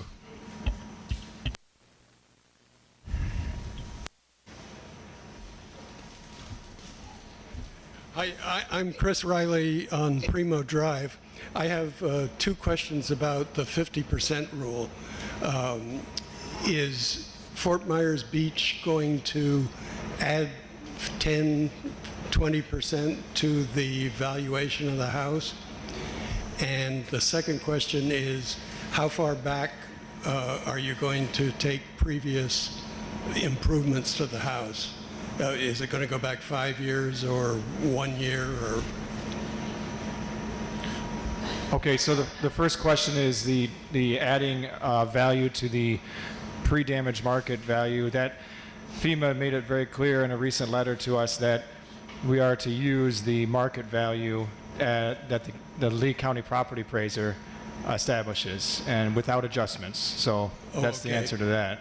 Because previously you mentioned adding 10% or 20%, but Fort Myers Beach is not going to do that. Right. Without getting too complicated, they did adjust the values and to try to simplify the process. The Lee County property appraiser did. Yeah. They created these tax roll value letters at the website, and I think their intent was to simplify it, and I think it did. But then it also, now we get a little bit of confusion because our floodplain ordinance always said 20% more than, the value, right? Yeah. But they changed the value, and now they have to. And since then, they've decided on a statewide level that everybody has to follow the county market value for the building itself. They decide it, and everybody follows suit. Okay. And then the second question is, how far back are you going to look for permitted updates? So the rule is just before the storm, what was the building value? Yeah. So if you had done renovations, years ago, yeah. It's the value of the home just before the storm on September 27th. So that's substantial damage. Now, if you were involved with a project and it was clear that your intent all along was to substantially improve, but to greatly improve your property, and you did go over that 50%, that's where the substantial improvement, half of that equation, comes into play. Because it's substantial improvement, substantial damage. But substantial damage is what we're talking about here with the storm. Okay, well, my understanding is that previously you looked back 5 years for any improvement. And then I think Cape Coral is going back just 1 year now. What's Fort Myers Beach going to do? So our floodplain ordinance, which sets the rules on the local level, each jurisdiction has their own floodplain ordinance. Ours does not have what's called a cumulative damage or a cumulative improvement, so it doesn't have a look back period of 5 years or 3 years. That's something that can get a jurisdiction extra credit sort of on their community rating system. Yeah. It can help. We don't need extra credit. Oh, okay. Okay, thank you. Tim, do you have any additional insight on that you want to add? Excuse me. My name's Tim Russo. I'm supervisor of Floodplain Management Insurance Branch out of Atlanta. Mike, real close. We can't hear me? Okay, now. I think when you were talking about the value, and you were talking about the modifier, the depreciation, And what was happening earlier on, the depreciation was already built in, and what was getting confused is some communities wanted to add another value on top of that. So what was happening is that was inflating the prices, so people would fit under the 50%. But you can't use two modifiers. So the modifier was already built into the value of the structure. So when you were doing the market value, the modifier was already built in for depreciation. So what was happening is other communities wanted to put another modifier on top of that, and it would inflate the price. So that was in the very beginning of this, about 2 months ago, that was some confusion about that. And then we had to let the communities know that you can't do that. But again, the communities are the ones that do the market value, not FEMA or the state, it's the communities. Is that? In the accumulative, yeah, a lot of communities have a cumulative, and that's what I think you were talking about, how far back you're gonna go. Fort Myers Beach doesn't. It's just one single time. If your house is over 50%, that's when the community would write a permit, and you would have to do some elevation and things like that. Sorry. And we did just get confirmation that the dredging has been submitted. Oh, I think I got time for two more. Hi, my name is Scott Safford. Once again, thank you all for being here. This question is for Mr. Fogel. I have an employee that practically lost everything in the storm. She moved back to Ohio because she had no place to live. She's been denied once, twice, and today she was denied for the third time. She's been calling the numbers. She's at her wit's end. Is there any way we, as her employer, can talk to somebody down here to see if we can get her case looked at? Yeah, give our staff in the back and me her name and a telephone number, and we'll call her, see where she is in the registration process. Okay, great. Thank you so much. You wanted to say something, sir?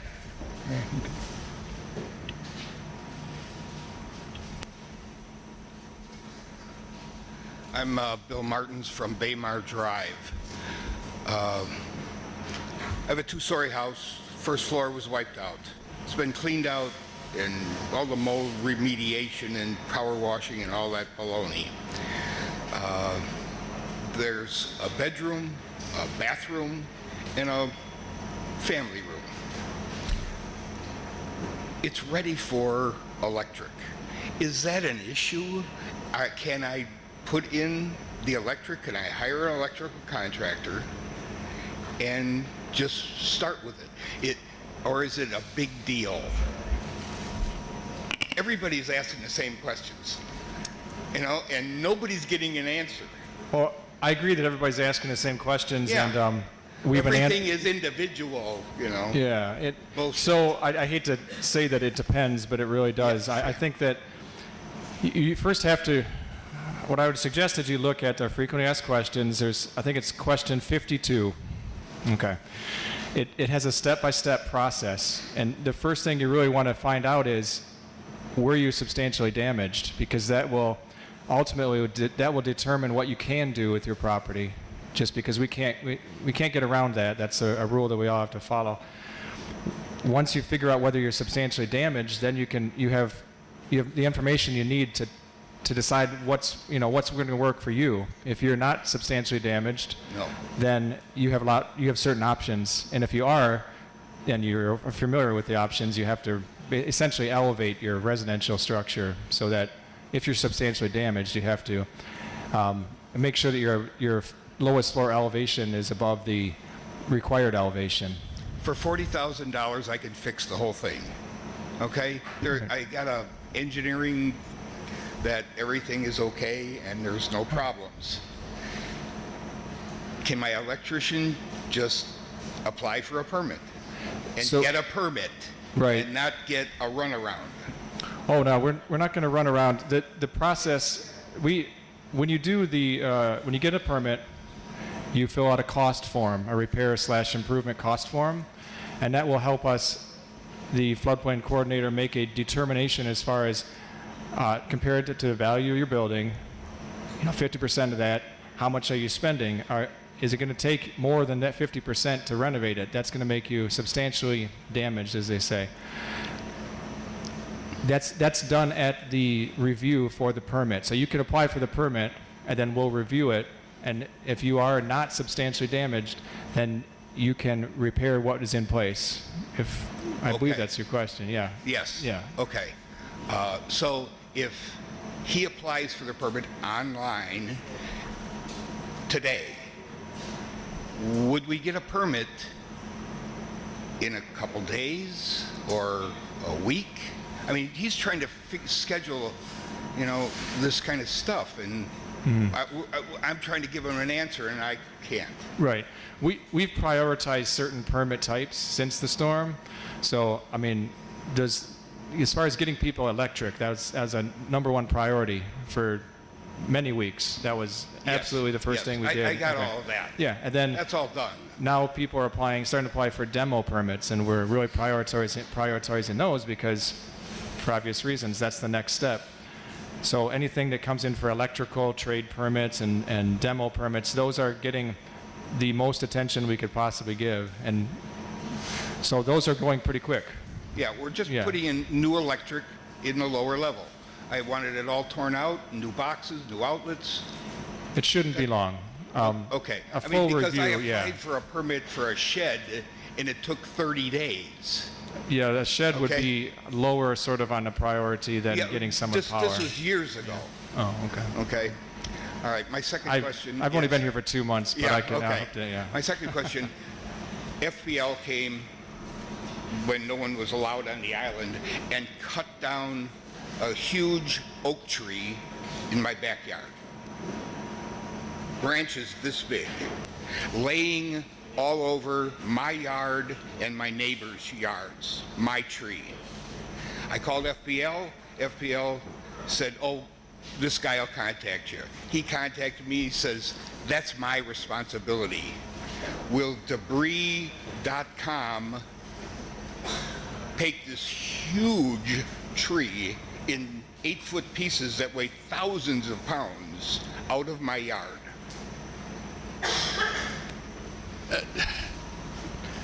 The short answer is maybe, and I don't want to sound like a bureaucrat, but if FPL has already said that they were responsible for doing that and they're responsible for cleaning it up, then that is not an eligible expense for me to go in and do.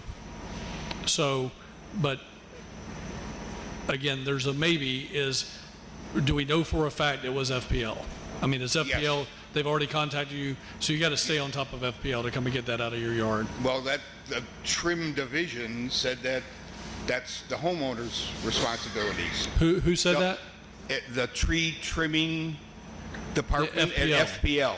Okay, if they tell them to put that in writing, go to iandebriscleanup.com, upload that letter or that email that says that they refute. Okay. Thank you. He's the guy in the back. He's been waiting a long time in the hat, so we're going to let him.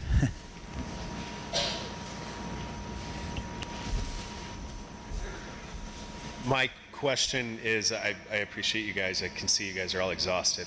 I have 8 children. My name's John Gond. I live on Baymar. We 4-bedroom, 2-bath house, but we have one of those, the 2 bedrooms and a bath that my children use downstairs is on the ground level. The home was built in 1974. Where are we at with the, I've heard all sorts of things and just wanted to ask you guys, where are we at with the grandfathering in rule? I can fix my house, I really believe, under the 50% rule, but we can't live on the island anymore if we're not allowed to put the drywall and new wiring in the downstairs because my family doesn't have a house anymore. So the question is, who do I talk to and sit down with that can hold my hand and help me find out, are we allowed to rebuild in my downstairs? We have a division in the community development department called planning and zoning. They'd be happy to help you. I really suggest that you contact them, maybe either email zoningpermits@fmbgov.com or even stop in here at the gate. We'll sit down and we'll walk through the possibilities and the options.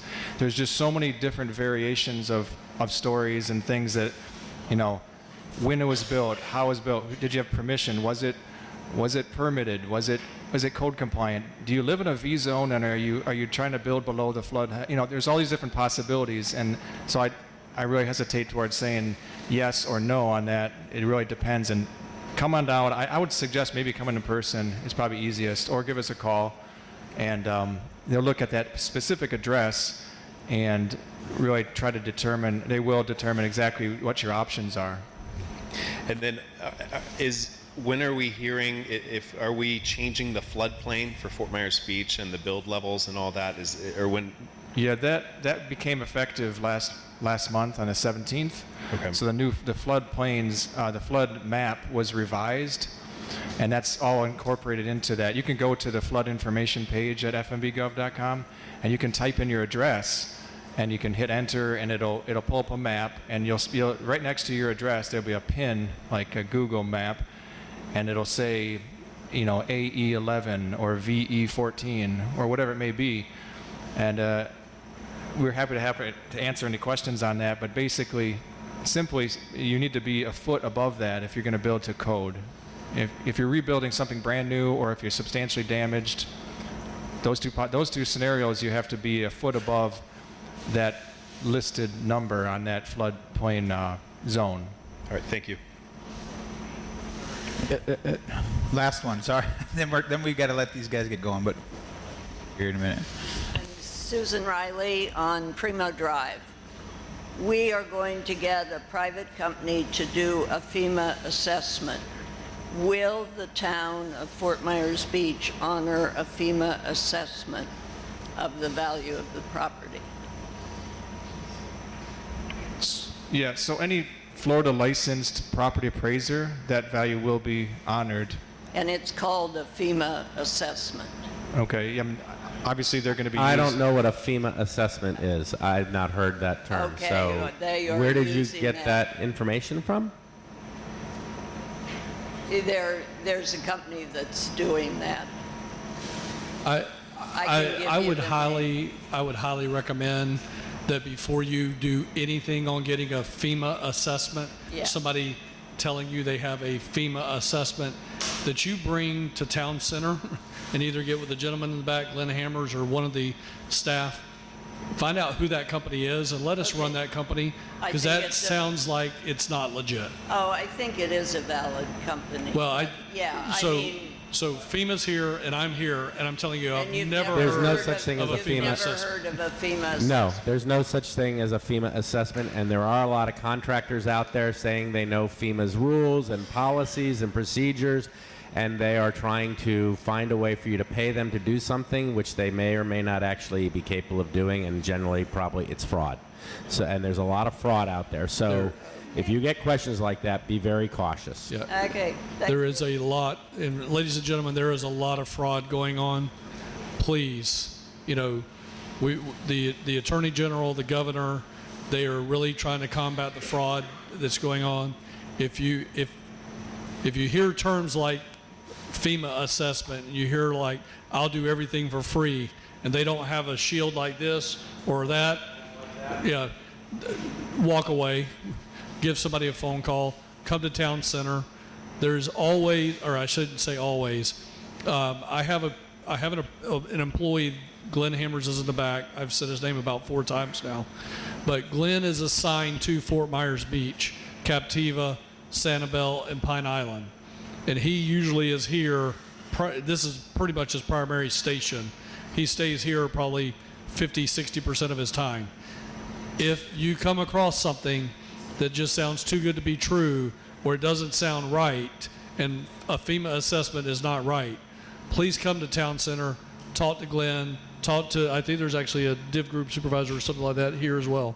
Lodina in the back of the room is also like Glenn. She is assigned just specifically for Fort Myers Beach from FEMA. In addition to the people in the tent that are handling your personal cases with our SBA reps, she's like Glenn. She's dedicated just to Fort Myers Beach, so and she's usually at that tent most days or around in the area. Get her contact information. If you have any questions about FEMA, she can get them directly to me or my team.